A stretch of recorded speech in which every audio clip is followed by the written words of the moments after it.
Good afternoon, folks. Today we're going to be talking a little bit about the Rhm Borsig Waffentrager, which is a term for big gun on little tank with no defense. As you can see, I've got the big gun mounted on this one, and it looks really sweet with the new camouflage. I want y'all to check this out. It's got this really cool seat in here with for two persons. It's got some shells missing. It's got a little periscope right here and all that stuff. That's pretty cool. Anyway, I just thought I'd show that. So today we're going to be running with consumables. We're going to be running, you got your adrenaline, 2 repair kits. I've always talked about that. And you're also going to have to be doing your provisions, which is going to be, I do all 3 of the upper tier provisions because I think that's the best policy. Oh, sorry.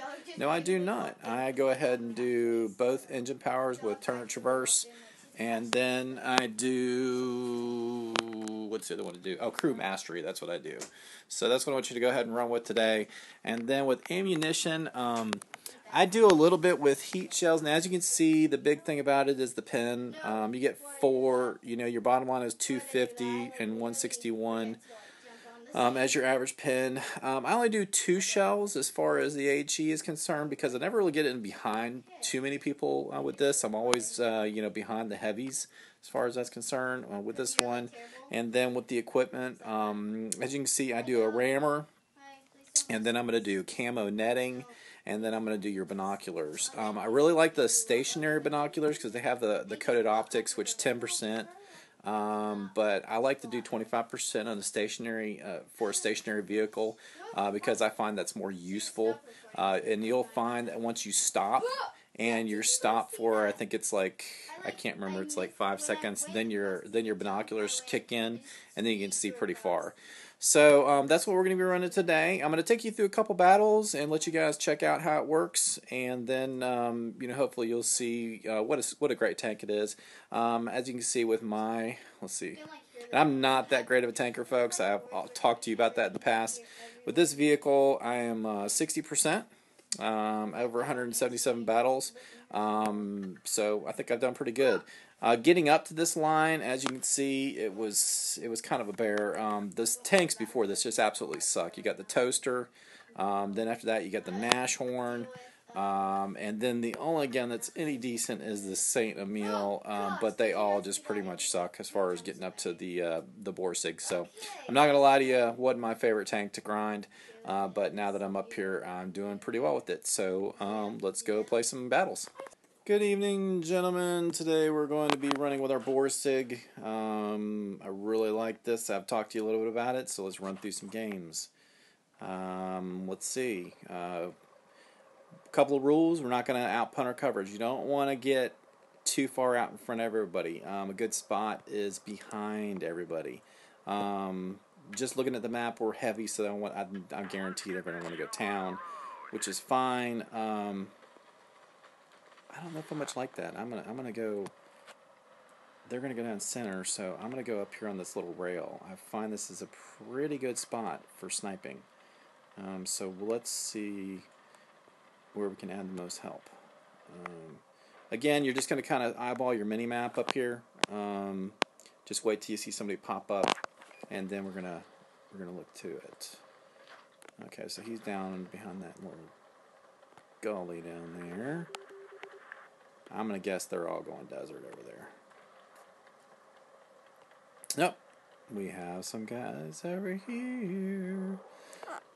Here comes Daddy. Okay, again, this IS-2 and this IS-6 are stupid. So we're gonna go ahead and go down this way. It serves no purpose for us to be out that way.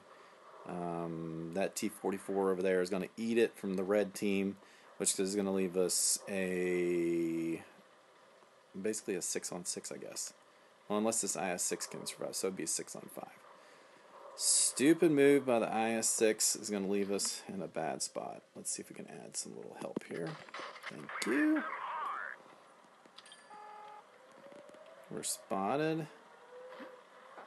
This isn't a bad spot. If you ever tried this, you can just go back and forth sometimes, and you can do okay.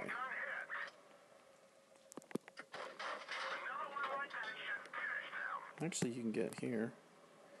and add some little cover to it.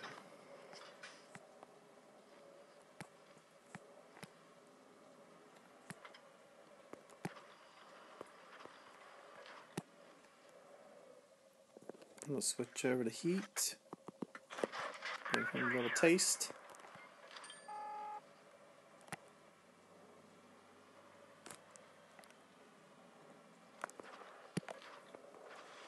Under some cover. Wait to reload.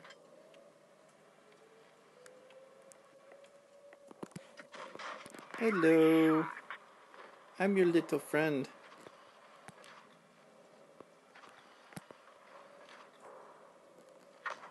Oh. Somebody's over here. Oh, nice shot. Oh, well.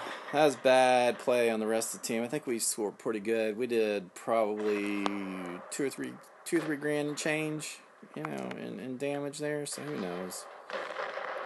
Good riddance. Gotta pick a side, boys. Gotta pick a side. We should have picked one for him. We should have said right. Maybe that's part of the problem. I think you always got to try to dictate that thing. 2.5. That makes sense. We were the high score, but it did no help. Let's try another one. Okay.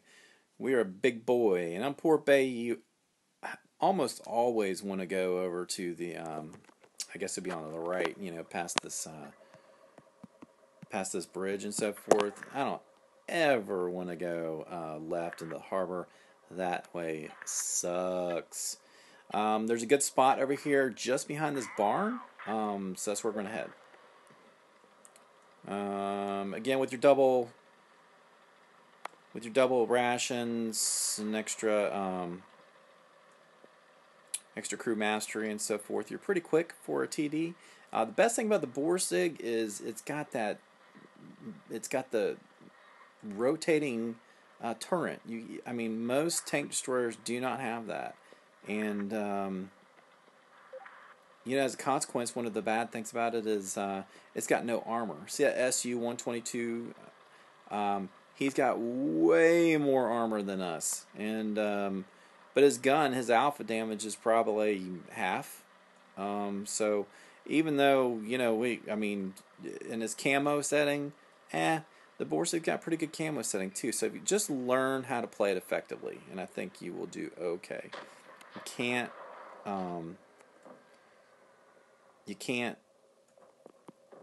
You are not going to outrun anybody. You are not going to be able to bully anybody. This is not the tank to play it that way. But if you hang back behind your heavies and behind your cover, you can do really well with this tank. Don't do that to me. Bam. Just had to zero in. Oh, spotted. Duck.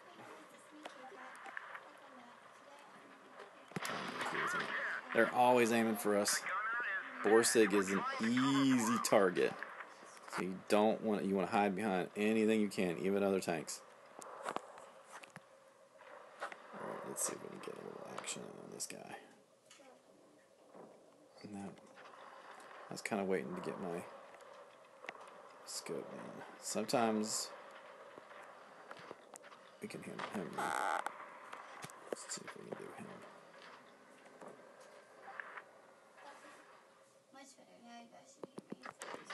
Oh, bounced it off that front chassis. I thought I could handle. I thought I could do him.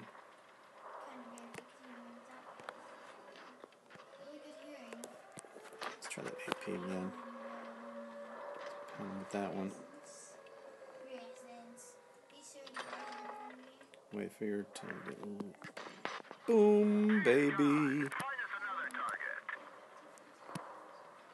Again, you gotta get that thing down to nada. But it's slow to get down as far as your dispersion. But once it does, it is pretty accurate. It is a terribly inaccurate gun on the move. Don't try to fire it on the move. But high alpha can pin most. awesome gun.